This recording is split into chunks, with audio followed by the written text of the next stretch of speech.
Agora 7 horas com 24 minutos, pauta 4 aqui no nosso Jornal da Manhã Paraná, 7h25, pulou o relógio. A gente chega em uma das principais notícias do dia para contar e comentar com você que o ex-presidente Bolsonaro e mais 35 pessoas estão sendo indiciadas em um inquérito sobre tentativa de golpe. Na política paranaense, apenas deputados da base do governo se manifestaram sobre essa decisão da Polícia Federal. O relatório final, com a conclusão da investigação feita pela Polícia Federal, foi encaminhado ao Supremo Tribunal Federal e acusa os indiciados pelos crimes de abolição violenta ao Estado Democrático de Direito, golpe de Estado e organização criminosa. O indiciamento é quando a polícia formaliza em um inquérito que há indícios suficientes de que alguém foi autor de um crime para a pessoa se tornar réu em um processo penal. Agora, a Procuradoria-Geral da República vai analisar o relatório da Polícia Federal e decidir se essa denúncia ou não aí a todas as pessoas suspeitas, 36 no total, entre elas o ex-presidente Jair Bolsonaro. Além dele, também foram indiciados, por exemplo, o general da reserva e ex-ministro da Casa Civil de Bolsonaro, Braga Neto, o general da reserva e ex-ministro do Gabinete de Segurança Institucional, Augusto Heleno, o policial federal Alexandre Ramagem, ex-diretor da Agência Brasileira de Inteligência, e também o Valdemar da Costa Neto, que é o presidente nacional do Partido Liberal. Logo depois da divulgação do indiciamento, Bolsonaro fez uma publicação na rede social X. Para quem está na live, a gente já coloca o print na tela. Ele cita trechos de uma entrevista que concedeu a um jornalista do site Metrópolis. Na postagem, o ex-presidente criticou o ministro Alexandre de Moraes e disse que o magistrado conduz todo o inquérito, ajusta depoimentos, prende sem denúncia e que tem uma assessoria bastante criativa. Bolsonaro ainda menciona na postagem que vai esperar o advogado ter acesso ao relatório final da PF, que é na Procuradoria-Geral da República que começa a luta. Entre os políticos paranaenses, apenas parlamentares de oposição se manifestaram publicamente até o fim da última noite. Gleisi Hoffmann, Zeca Dirceu, Tadeu Venere e Carol da Tora do PT, todos, além de Aliel Machado do PV, fizeram postagens nas redes sociais. Gleisi Hoffmann afirmou que os indiciados pela PF merecem pagar na justiça pelo que fizeram e pediu a prisão de todos os envolvidos. Aliel Machado do PV afirmou que está em jogo no Brasil não é só a direita ou a esquerda, mas a soberania do país. Ainda ressaltou que defender a democracia é defender a liberdade. O deputado Zeca Dirceu lembrou os crimes pelos quais Bolsonaro foi indiciado e pediu a prisão do ex-presidente. O deputado Tadeu Venere reforçou que golpistas devem ir para a cadeia. E a deputada Carol da Tora menciona na postagem que a PF concluiu que o ex-presidente tinha conhecimento do plano das ações dos militares e também pediu a prisão de Bolsonaro. Assim que os políticos da oposição ao governo se manifestaram sobre o indiciamento do ex-presidente, nós também vamos registrar aqui no Jornal da Manhã. Marque. Retomando aqui então, para a gente permanecer com as informações sobre esse caso, antes da gente comentar todos os detalhes relacionados ao indiciamento de Bolsonaro, provas ou não provas, suspeitas ou não suspeitas, se tem ali algo concreto que coloque o ex-presidente nessa história toda, eu quero trazer antes disso para vocês que o presidente Lula falou pela primeira vez sobre essa operação que prendeu os militares que estariam planejando assassinar autoridades. A declaração de Lula foi feita durante um evento que aconteceu no Palácio do Planalto, em Brasília. Foi a primeira vez que Lula fez menção a essa operação contra golpe, que foi deflagrada pela Polícia Federal na última terça. Na ocasião, os agentes prenderam 4 militares e um policial federal suspeitos de articularem um golpe de Estado no fim de 2022. A iniciativa, de acordo com a Polícia Federal, também incluiria os possíveis assassinatos de autoridades, entre elas o próprio presidente Lula, também o vice Geraldo Alckmin e o ministro do STF, Alexandre de Moraes. Então, a partir de agora, a gente confere o que Lula falou na primeira vez durante esse discurso a respeito da operação contra golpe. E depois eu sou um cara que eu tenho que agradecer agora muito mais, porque eu estou vivo. A tentativa de me envenenar, eu e o Marco, não deu certo, nós estamos aqui. Eu queria dizer para vocês uma coisa importante. Vocês estão lembrados que quando nós disputávamos as eleições, eu dizia que um dos meus desejos era trazer o Brasil à normalidade, à civilidade democrática, em que a gente faz as coisas da forma mais tranquila possível, sabendo que você tem adversário político, sabendo que você tem adversário ideológico, mas sabendo que de forma civilizada você perde, você ganha. você consegue fazer uma coisa, na outra vez você não consegue. É esse país, companheiros, sem perseguição. É esse país sem o estímulo do ódio. É esse país sem o estímulo da desavença que a gente precisa construir. É esse país que vai fazer com que a gente possa acreditar que o discurso do companheiro Marco Aurélio, representando a associação daqueles que cuidam de Estado nesse país, é que a gente pode garantir que esse país mudou. E eu não quero envenenar ninguém. Eu não quero nem perseguir ninguém. A única coisa que eu quero é que, quando terminar o meu mandato, a gente desmoralize com números aqueles que governaram antes de nós. Olha, esse é um assunto que a gente quer trazer com análise em detalhes para você que está nos escutando, e para isso também vamos restabelecer a nossa conexão lá com o Mike Souza. Por uma questão de relógio de break aqui, agora 7h30, eu vou fazer um rápido intervalo comercial, daqui a pouquinho a gente volta e vamos sim trazer todos os bastidores dessa informação relacionada ao inquérito e à operação Contragolpe. A gente volta já. Agora, 7h40, nós retomamos a nossa análise sobre a notícia, do indiciamento do ex-presidente Bolsonaro e mais 35 pessoas no inquérito sobre a possível tentativa de golpe. Aqui no Paraná, vários deputados da base do governo se manifestaram sobre essa decisão. Todo o relatório da notícia a gente já trouxe aqui, como o discurso de Lula, que falou pela primeira vez ontem sobre esse assunto durante um evento em Brasília. E agora Mark Souza entra nessa conversa também para trazer todos os pontos bastidores e análises sobre esse assunto. Mark. Bia, eu vou me concentrar aqui sobre a pergunta que eu mais ouço nos últimos dias. Bolsonaro pode ser preso nesse momento ou não? Não acredito que será preso e faço essa análise com base em dois aspectos, jurídico e político. Jurídico, não me parece haver elementos para uma prisão preventiva, que é o que poderia ser feito agora. Aí, lendo ali o artigo 312, que regula isso, são 4 os elementos.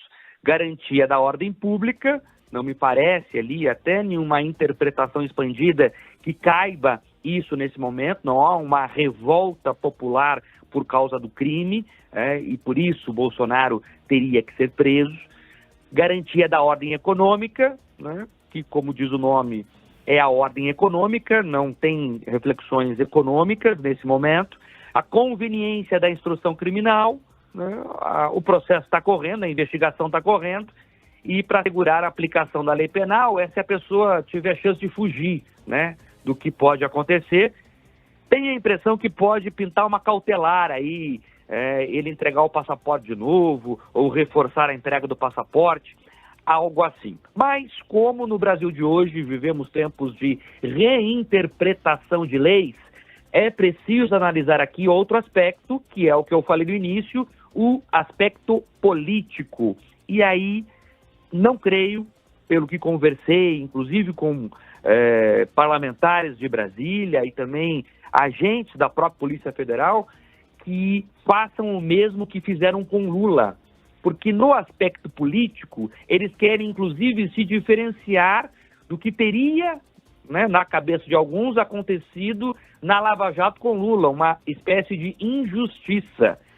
E me parece, do aspecto político, ser muito mais interessante para quem toca esses processos, fazer o Bolsonaro sangrar em praça pública, como se diz na política, do que qualquer outra coisa.